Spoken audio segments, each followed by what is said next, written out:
It was supposed to be the perfect neighborhood.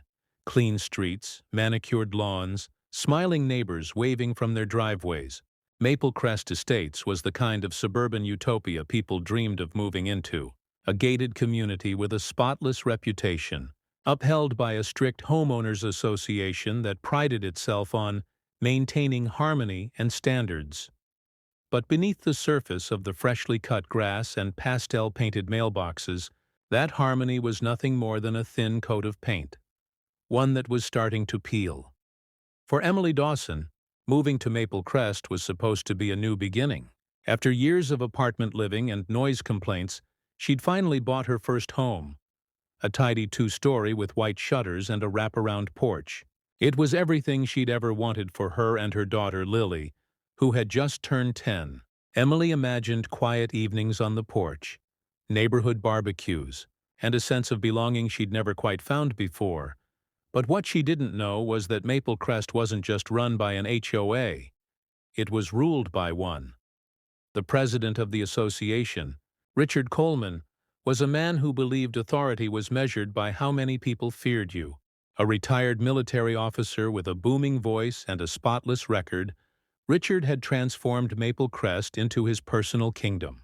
He was the kind of man who noticed if your grass grew half an inch too tall, or if your recycling bin wasn't brought in by 9 a.m. sharp. Most residents went along with his rules out of convenience or fear. Those who didn't quickly learned what it meant to be on Richard's bad side. Emily's first interaction with him came just days after she moved in. She received a formal notice, hand-delivered, stating that her trash bins were visible from the street. The letter cited Section 4, subparagraph C of the HOA guidelines, complete with a threat of fines. It was her first introduction to the Maple Crest way of life. Still, she tried to stay optimistic. She figured every neighborhood had its quirks. Maybe Richard was just passionate about order. Maybe things would settle once she adjusted. Lily started attending the local elementary school, and life slowly began to feel normal again. Emily even started volunteering at the community clubhouse, helping organize school events and bake sales. But the tension was always there, a quiet hum beneath the calm exterior. It was at the neighborhood's weekly HOA meeting that Emily truly understood the kind of man Richard was. The meeting was held in the clubhouse, a pristine room with beige carpets and a massive plaque that read, Maple Crest, Excellence Through Unity. Richard stood at the head of the table, clipboard in hand, his posture ramrod straight. He scanned the room like a general inspecting his troops. When one elderly resident timidly brought up concerns about the rising HOA fees, Richard cut her off mid-sentence with a curt reminder that maintenance excellence isn't cheap. His tone carried an edge that made the room go silent. When another resident mentioned the playground equipment needing repairs, Richard dismissed it with a wave of his hand, claiming that children needed less screen time, not more swings. Emily watched quietly from the back, uncomfortable but not surprised. There was something about the man that set her on edge, a sense that his authority wasn't about protecting the neighborhood, but about control. Over the next few months, Emily tried to stay out of his way. She paid her dues, kept her lawn trimmed, and followed every rule she could find in the thick HOA handbook. But no matter how compliant she was, she couldn't shake the feeling that Richard was watching. Not just her, but everyone. He had his inspectors, a small group of residents who followed his every word. They roamed the neighborhood during the day, snapping photos of infractions, a car parked too close to the curb, a wreath hung a week too early, a mailbox that wasn't approved beige. They called themselves the Preservation Committee, but most residents just called them Richard's watchdogs. Still, Emily managed to carve out a peaceful routine. She focused on work, on Lily's school projects, and on building a sense of home. Lily made friends quickly, her bubbly personality earning her invitations to sleepovers and birthday parties. For a while, things were calm, until one afternoon, everything changed. It was a Friday, the kind of golden, breezy day that made Maple Crest look like a postcard. Emily had left work early to pick Lily up from school and decided to grab a quick coffee from the community cafe. The cafe was part of the clubhouse complex, a cozy spot where residents mingled over overpriced lattes and pastries. Lily loved it there, mostly because of the hot chocolate with whipped cream towers that the barista always made for her. That afternoon, the place was unusually busy. Parents chatting in small groups, teenagers huddled around laptops, HOA flyers pinned to every bulletin board. As Emily waited in line, she saw Richard at a corner table, hunched over paperwork, his reading glasses perched low on his nose. Even off duty, he looked like a man in command. Lily spotted a few of her classmates near the snack counter and ran over to say hi. Emily smiled, happy to see her daughter so carefree, and turned to place her order. But moments later, a sharp, startled cry cut through the hum of conversation. When Emily turned, her heart stopped. Lily was on the floor, clutching her cheek, tears welling in her eyes. Standing above her was Richard Coleman, his face red, his hand still half raised in the air. The entire cafe froze. For a second, no one moved. Then the murmurs started. Gasps, whispers, someone fumbling for their phone. Emily's mind blanked. The next few seconds were a blur. Chairs scraped. A cup shattered. And by the time she reached her daughter, Richard had stepped back, his face twisted not in guilt, but outrage. He said something, sharp, defensive. But Emily couldn't hear it over the rush of blood in her ears. All she could see was her little girl's face, streaked with tears and disbelief. And then, before anyone could react further, it happened. A noise, loud, shocking, cut through the cafe. A moment later, Richard was on the ground, clutching his arm, groaning in pain. The same man who had towered over everyone moments ago was now writhing on the tile floor, tears forming in his eyes. No one understood what had just happened. The air was thick with shock, and all eyes turned to Emily and Lily. Because seconds after Richard Coleman struck Lily, he was the one crying on the floor. The entire neighborhood would soon know what happened in that cafe. But for Emily, the nightmare had only just begun. The cafe incident spread through Maple Crest Estates faster than wildfire. By the next morning, every porch, mailbox, and cul-de-sac was buzzing with whispers. The story twisted with each retelling. Some claimed Emily had attacked Richard. Others said Lily had thrown something first. And a few insisted it was all a misunderstanding blown out of proportion. But no matter how the details changed, one thing remained constant. The image of Richard Coleman, the almighty HOA president, lying on the floor of the cafe, humiliated and in pain. Emily barely slept that night. The police had been called, though the responding officers seemed hesitant to take sides. The cafe had no working cameras, conveniently under maintenance that week, and most witnesses were too nervous to make statements. After all, Richard wasn't just anyone. He was the face of the HOA, the man who signed off on property permits, handled maintenance funds, and effectively controlled every aspect of life in Maple Crest. No one wanted to risk crossing him. Lily had fallen asleep clutching her favorite stuffed bunny, her cheek still swollen where Richard's hand had connected. Emily sat by her bedside for hours, replaying the moment over and over in her head. The shock, the outrage, the way no one had moved to stop him. Then the way he'd ended up on the ground, clutching his arm and gasping, like justice had decided to act on its own. The following morning, Emily's phone wouldn't stop ringing. Unknown numbers, voicemail notifications, HOA messages. When she finally checked, her stomach dropped. A statement from the Maple Crest Homeowners Association had been released. It described the incident as a regrettable altercation involving a resident's child who had accidentally collided with a senior member, resulting in an unfortunate misunderstanding. It concluded with a reminder to all residents about the importance of respect and decorum in shared spaces. Nowhere did it mention that Richard had hit a child. The message spread like a scripted announcement, posted on bulletin boards, emailed to residents, and even printed on flyers distributed at the clubhouse. Within hours, the narrative had been rewritten. Emily and Lily weren't victims. They were being painted as the aggressors. When Emily stepped outside to bring in her mail, she felt the eyes of her neighbors on her. Curtains shifted. Conversations stopped mid-sentence. The same people who had smiled and waved just days before now avoided her gaze. She overheard fragments. "That's her, the one from the cafe. Richard's in the hospital, you know. They say she's pressing charges." The weight of it all pressed down on her chest. She wanted to scream the truth, to tell everyone what really happened. But she knew Richard was too powerful. He had friends on the HOA board, connections in local law enforcement, and influence that stretched far beyond their little community. That afternoon, she received a knock at her door. It was Robert Jenkins, the HOA vice president, a nervous, balding man who always seemed to be sweating. He handed her a sealed envelope, cleared his throat, and muttered something about official protocol. Then he hurried off before she could even respond.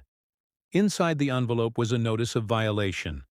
3, actually. One for unapproved exterior decorations, the flower wreath on her front door. One for unsanctioned property modifications, a small solar light by the walkway. And one for public disturbance. At the bottom of the last notice was a fine, $750. It was clear what was happening. The HOA was retaliating. Richard might have been the one in the hospital with a sprained wrist and a bruised ego, but he wasn't done fighting. He was using the system he controlled to strike back. And Emily, a single mother with no real power, was the easiest target he could find. Days turned into weeks. The tension in Maple Crest grew thicker with each passing day. Emily filed a police report, but it went nowhere. The officers said there wasn't enough evidence. No clear footage, no neutral witnesses. Richard's lawyers made sure of that. The cafe staff had been reminded of their confidentiality agreements under HOA employment contracts. But Emily wasn't giving up. She started keeping records. Copies of notices, screenshots of messages, timestamps, everything. She documented every phone call, every fine, every petty act of harassment. She knew that one day she'd need proof. Meanwhile, Richard's public image began to crack. Rumors swirled that he had overstepped his authority before. Intimidation tactics, selective fines, personal vendettas. A few residents even whispered about funds disappearing from the HOA maintenance budget. Still, no one dared confront him openly. Fear had kept Maple Crest in check for years, and most residents preferred to stay quiet, rather than become the next target. Then came the day of the disciplinary hearing.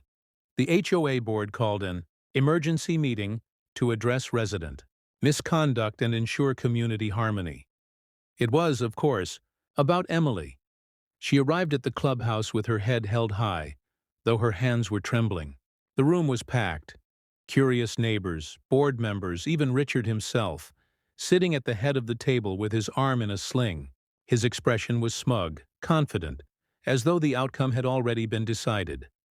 Emily stood before them, calm but defiant, as the board listed her supposed violations: unauthorized decorations, disorderly conduct, property disruption, each accusation more absurd than the last. Richard didn't speak. He didn't have to. His silence said everything. When it was over, the board voted, 5-1, to fine Emily $2,500 and place her on community probation. It was a message to everyone watching. Challenge Richard, and you'll regret it. But what no one in that room knew was that Emily wasn't finished. Not by a long shot, because something had shifted in the days after the cafe incident. Something Richard hadn't noticed. There had been a witness that day, someone who had seen everything, a young barista, new to the cafe, who had frozen in fear when it all happened. She hadn't said a word since, until now. She had reached out to Emily quietly, afraid of retaliation, but unwilling to live with the guilt any longer. She claimed to have something Richard couldn't erase, evidence that told the real story. As Emily read the message that night, a flicker of hope lit inside her. Richard Coleman thought he had buried the truth beneath lies, fines, and fear. But Emily now held the first spark of something that could bring everything crashing down. Not just his reputation, but the entire corrupt foundation he had built around Maple Crest. Because the cafe cameras might have been under maintenance, but the barista's phone had been recording the entire time. And soon, everyone would see exactly what Richard Coleman had done. The morning after the HOA hearing, Emily felt drained. The humiliation still clung to her like a film. The stares from her neighbors, the quiet whispers, the smug expression on Richard's face as he watched her get crushed beneath his authority. For most people, that meeting would have been the end. It was how Richard maintained his control. He made examples out of anyone who dared oppose him. But Emily wasn't most people. For the first time since moving into Maple Crest, she wasn't afraid. She was angry, and she had a reason to fight. The barista's message had come at the perfect moment. A simple text, written late at night. "I think I have something you need to see." The next morning, Emily met her discreetly at a park just outside the neighborhood gates, far enough from the HOA's watchful eyes. The young woman looked nervous, constantly checking over her shoulder, but she handed Emily a small flash drive and whispered that it contained everything. When Emily got home, she plugged it into her laptop. The screen came to life with a shaky video recorded from a low angle behind the cafe counter. The footage showed Lily approaching the snack counter, smiling, holding her cup of hot chocolate.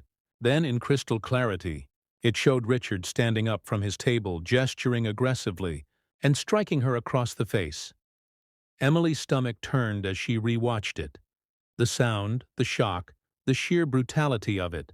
The video ended moments later, cutting off just as Richard stumbled and fell. The whole incident lasted less than 15 seconds, but those seconds were enough to change everything. Finally, she had proof.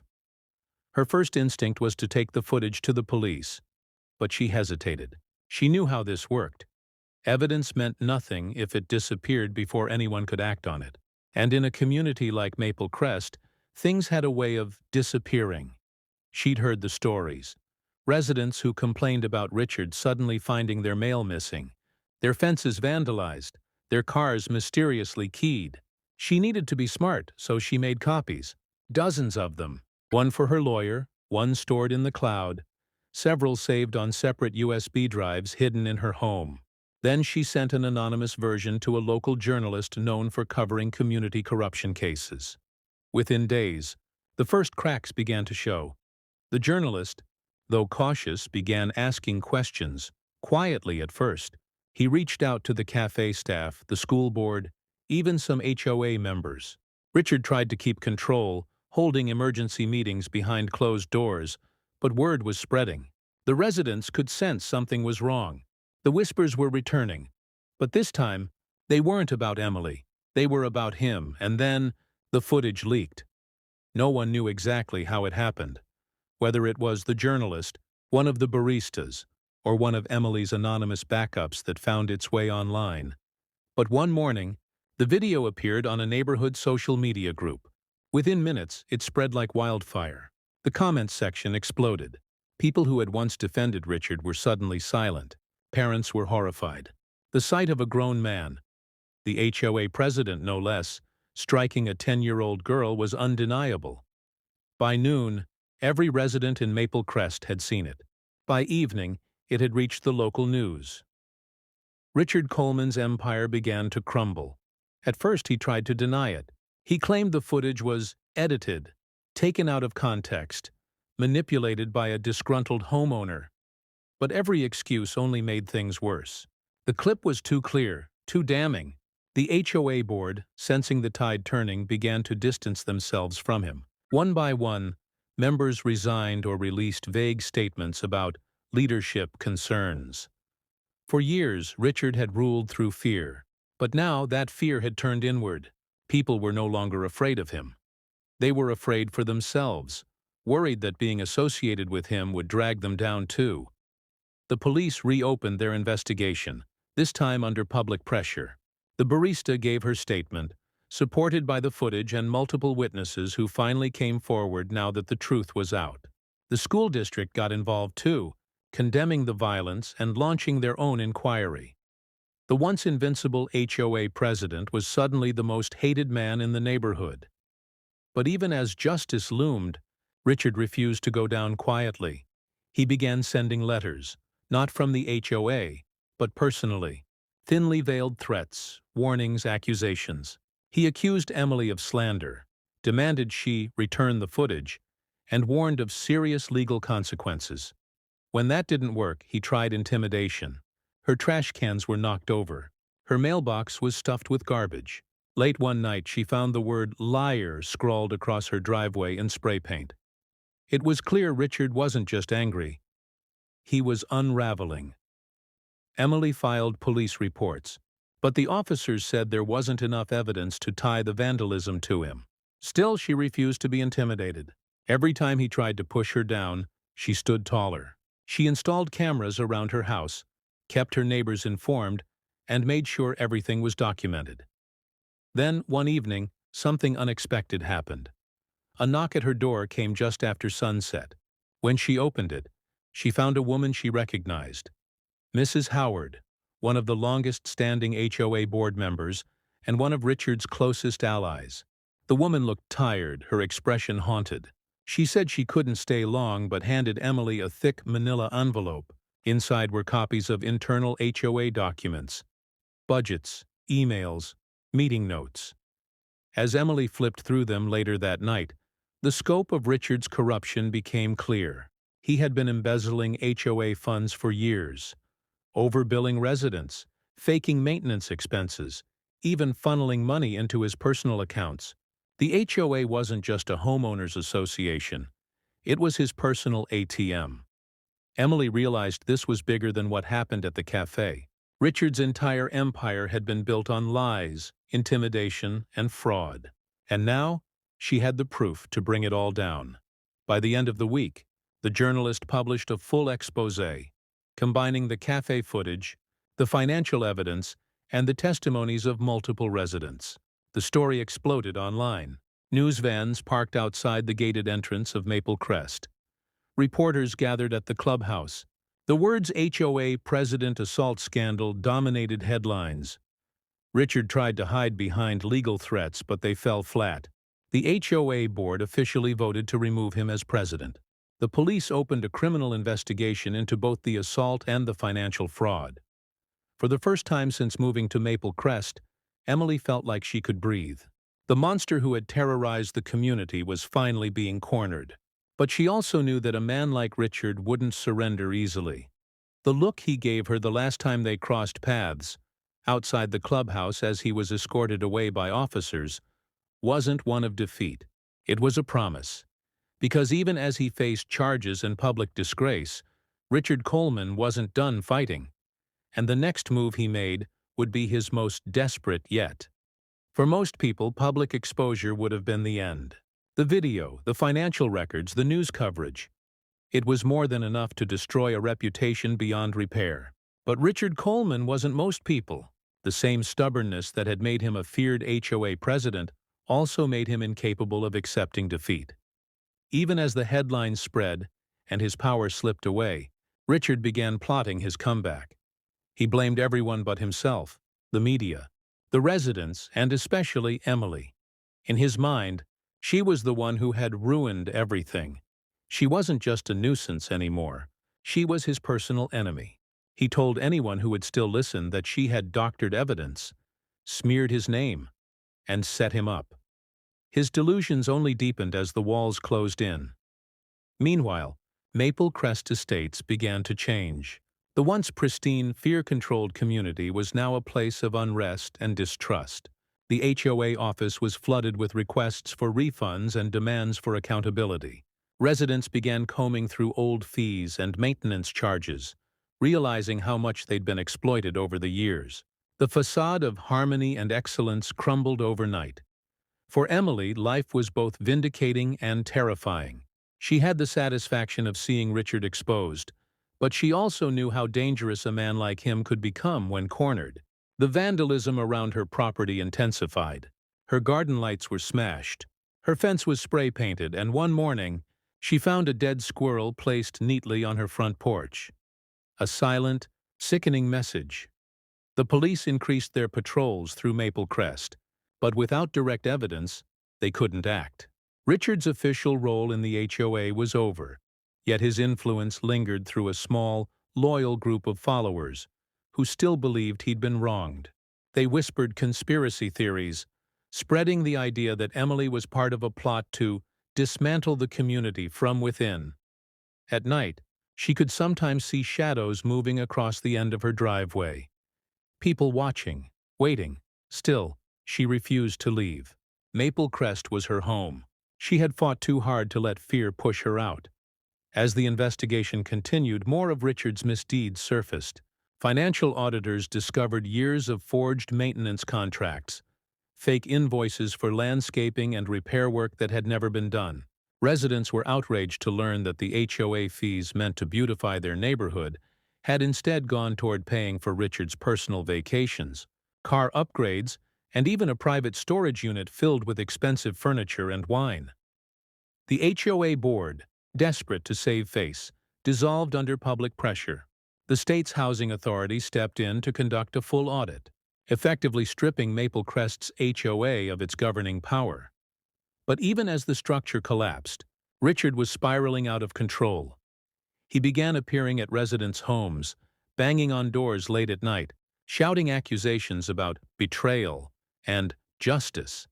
He claimed he was being framed by corrupt officials, that Emily had set him up with fake documents. Eventually, the police issued a restraining order, but he ignored it. His mental state seemed to unravel more with each passing day. One evening, just after sunset, Emily heard a loud noise outside her house, the unmistakable sound of glass shattering. When she stepped onto her porch, her heart sank. The windshield of her car had been smashed, the word thief scrawled across the hood in black paint. She called the police, trembling as she tried to stay calm. The responding officer's flashlight swept across the yard, catching sight of something half buried in the mulch. A broken piece of wood with Richard's initials carved into it. It wasn't enough to arrest him, but it was enough to confirm what she already knew. He was behind it all. The next few days were a blur of tension. Reporters camped outside the community gates, eager for updates on the Maple Crest HOA scandal. Residents avoided eye contact, afraid to speak to one another. The idyllic image of Maple Crest was shattered. The white fences, the manicured lawns, the pristine clubhouse, all now symbols of corruption, fear, and deceit. And then, just when things seemed to calm, the final confrontation happened. It was a Thursday morning, early enough that most residents were still inside.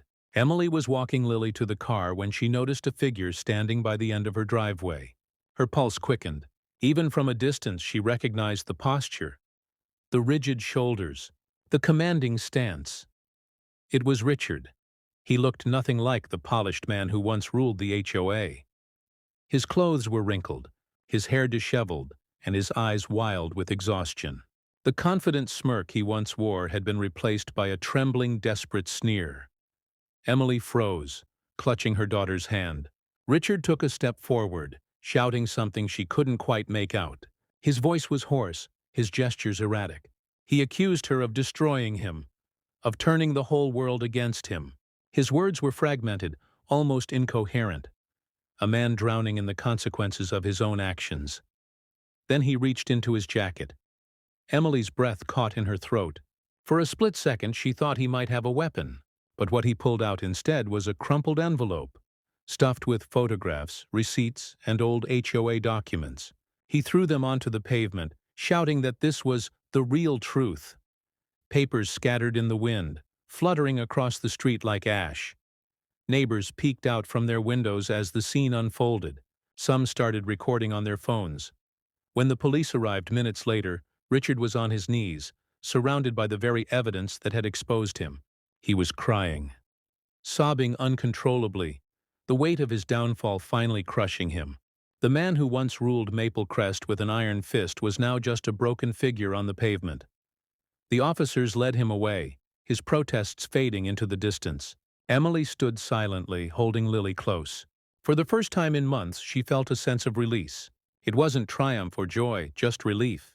The nightmare was over, or so she thought, because as the investigation continued, a deeper layer of corruption was uncovered, one that went far beyond Richard. The fraudulent contracts, the missing money, and the hush payments to certain residents weren't just his doing. There were others involved. People who had profited quietly in the background while Richard took the blame.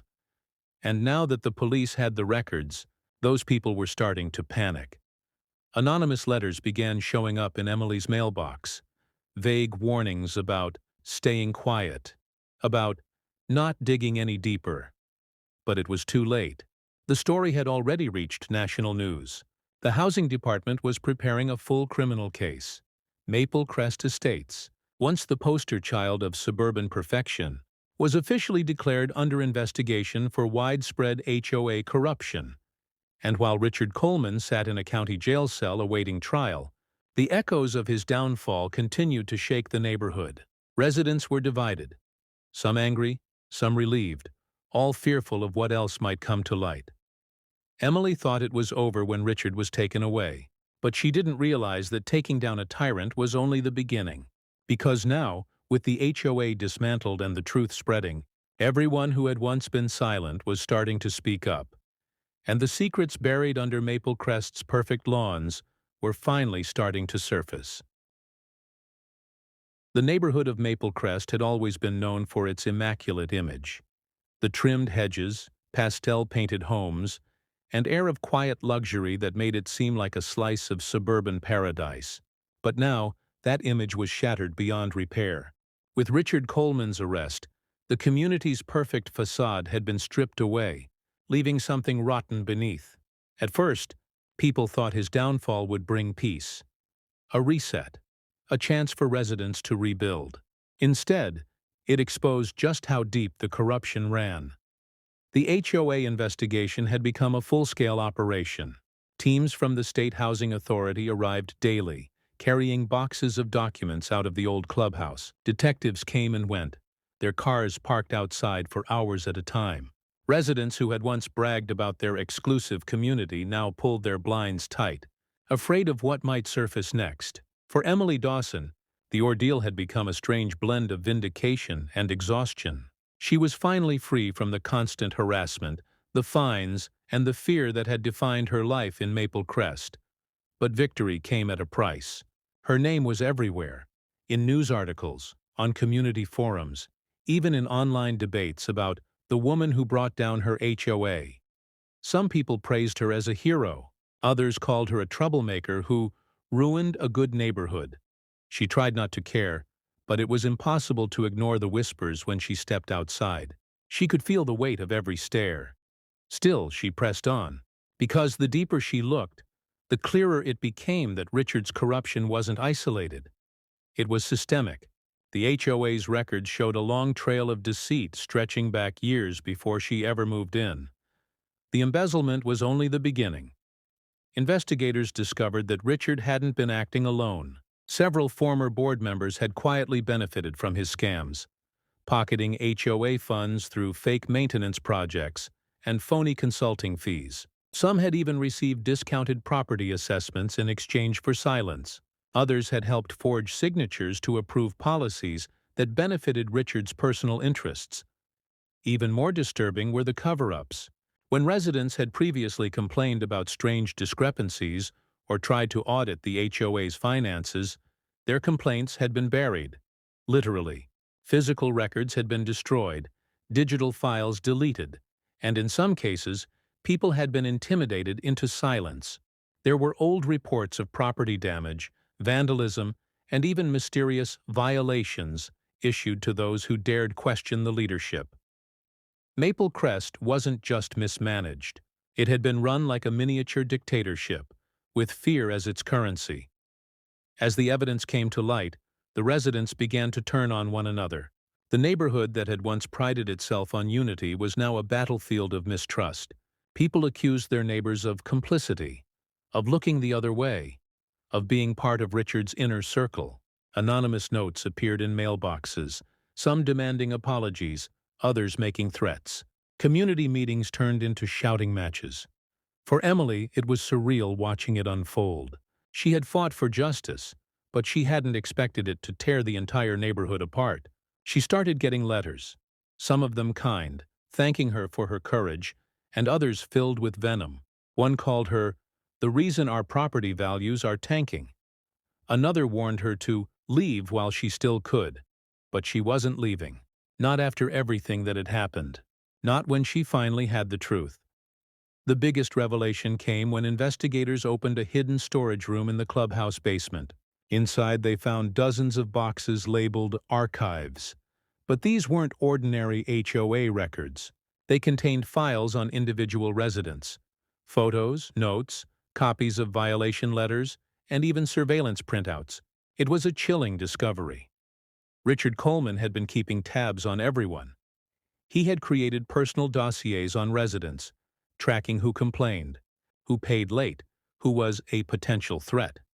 Some folders even contained personal information that no HOA should have access to.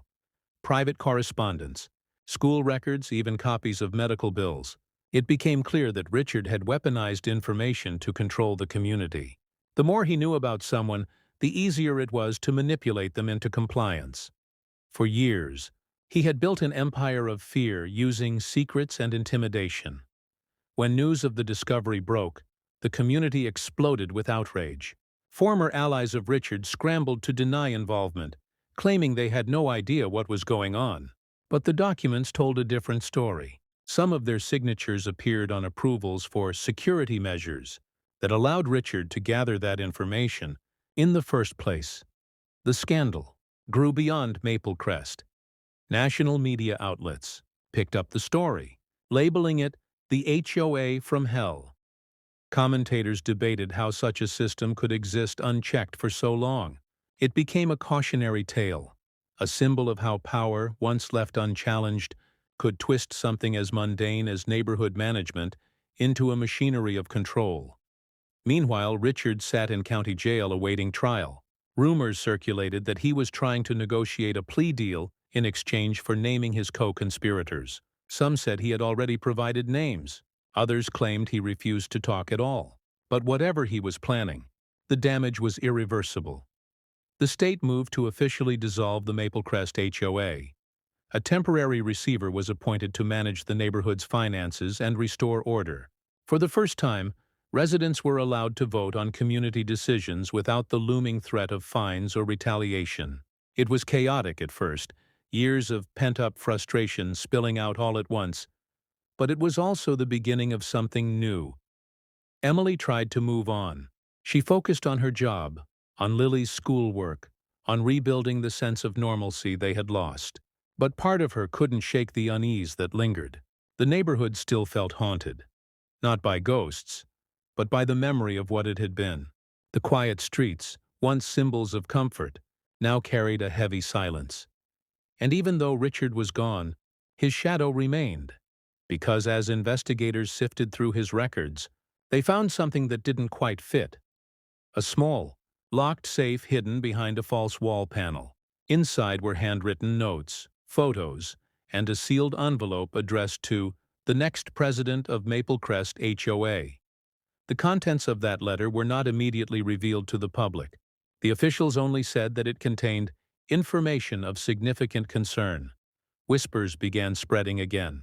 Some said it was a list of people who had helped him. Others believed it was a contingency plan, a set of instructions for someone to continue his work if anything happened to him. A few thought it contained blackmail material so damaging that even the investigators were hesitant to release it. Whatever it was, Emily knew one thing for certain. Richard Coleman might have fallen, but the roots of his corruption ran deeper than anyone realized. The community could rebuild, yes. The residents could reclaim their sense of safety, but the truth buried beneath Maple Crest was far from finished. And as the final pieces of Richard's twisted legacy began to surface, Emily started to wonder if the real nightmare wasn't over, but just beginning. Maple Crest Estates had changed forever. The manicured lawns still looked the same. The rows of houses still stood in perfect symmetry, and the clubhouse still gleamed under the morning sun. But something in the air was different. The illusion of perfection was gone. The silence that had once represented peace now felt like a ghostly reminder of everything the community had endured. Months had passed since Richard Coleman's arrest, yet his name still echoed through every conversation, every HOA reform meeting, every whispered memory shared between neighbors. His trial had become a local spectacle, drawing media coverage from across the state. The man who had once strutted through the neighborhood with authority now appeared on television in an orange jumpsuit, gaunt and bitter, his arrogance stripped away. Emily Dawson watched it all unfold quietly from her living room, her daughter playing in the next room. It had been nearly a year since the day in the cafe, the day everything changed, but the memory was still vivid. The slap, the shock, and the instant justice that followed. The image of Richard on the floor had haunted her, not because she pitied him, but because it marked the beginning of everything that came after. The trial revealed far more than anyone expected. Richard's crimes went beyond the assault and financial fraud. There were bribery charges, evidence tampering, and a series of cover-ups stretching back nearly a decade. He had manipulated homeowners, intimidated witnesses, and forged documents to maintain control. The prosecutors painted a picture of a man who believed himself untouchable, until one single moment of violence exposed everything. And when the verdict came, it was final. Richard Coleman was sentenced to 18 years in prison. The courtroom erupted that day, some in satisfaction, others in shock. Emily sat in the back row, quiet and still. She didn't feel triumphant. Instead, she felt a strange, heavy relief, like the weight of a storm cloud finally breaking. Justice, she realized, didn't feel like victory. It felt like release. After the sentencing, Maple Crest began to rebuild. The HOA was dissolved permanently. The State Housing Board appointed a new committee of residents, volunteers, not power-hungry officials, to oversee community maintenance. For the first time, decisions were made openly, with votes and transparency. Gone were the fines, the threats, the endless notices of violation. People began to breathe again. Still, not everything could be repaired. The scars left behind ran deep. Many residents moved away, unable to face the reminders of what had happened. Property values dipped. The once proud, exclusive reputation of Maple Crest replaced with an infamous label: the neighborhood that fought back. Even now, prospective buyers looked uneasy when they saw the name on a listing. To them, it wasn't a community. It was a cautionary tale. For Emily, though, it became something more personal. She had entered this neighborhood seeking peace and safety for her daughter. What she found instead was corruption, fear, and injustice. But through it all, she had discovered something stronger: resilience. She learned that standing up, even against impossible odds, had power. Lily healed too, though the memory of that day never fully left her. She sometimes asked questions about why people like Richard acted the way they did, or why adults could be so cruel. Emily answered carefully, teaching her that strength wasn't about control or dominance, but about courage and compassion. The community, in its own way, seemed to learn the same lesson. Without the iron grip of the HOA, residents started forming real bonds. They organized potlucks, charity drives, and cleanup days. What used to be a place ruled by fines and fear slowly became a neighborhood defined by cooperation and accountability. But just when it seemed like peace had returned, one final shadow emerged from Richard's past: the letter found in his secret safe. Months after the trial, the contents were finally released to the public. The envelope had been addressed to the next president of Maple Crest HOA, and inside was a handwritten manifesto. It outlined a set of instructions for maintaining control over the community, a guide for manipulation. It spoke of surveillance, intimidation tactics, and exploiting residents' fears to enforce obedience.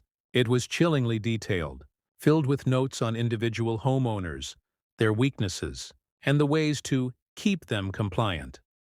It became clear that Richard hadn't just been an opportunist. He had been methodical, even obsessive. His cruelty wasn't random. It was engineered. The discovery horrified the residents all over again, but it also solidified their determination never to let anything like that happen again. They created a community charter, written not by lawyers or officials, but by the homeowners themselves. It promised transparency, fairness, and a shared responsibility to prevent abuse of power. The document was simple, but to them it represented freedom. As for Emily, she decided it was time to move on. She sold her home at a loss, not because she was afraid, but because she wanted a true fresh start for herself and Lily. On her last day in Maple Crest, she stood on her porch and looked down the quiet street one final time. The houses looked the same as when she first arrived, yet everything about the place felt different. The perfection was gone, but the honesty that replaced it felt real. She thought about Richard, about how quickly authority can twist into cruelty when left unchecked. He had built an empire out of fear, and in the end, that fear consumed him. The moment he struck her daughter, his entire kingdom began to collapse. It wasn't karma or coincidence. It was consequence. Before leaving, Emily stopped by the clubhouse one last time. It was mostly empty now, stripped of its plaques and decorations. The once proud slogan,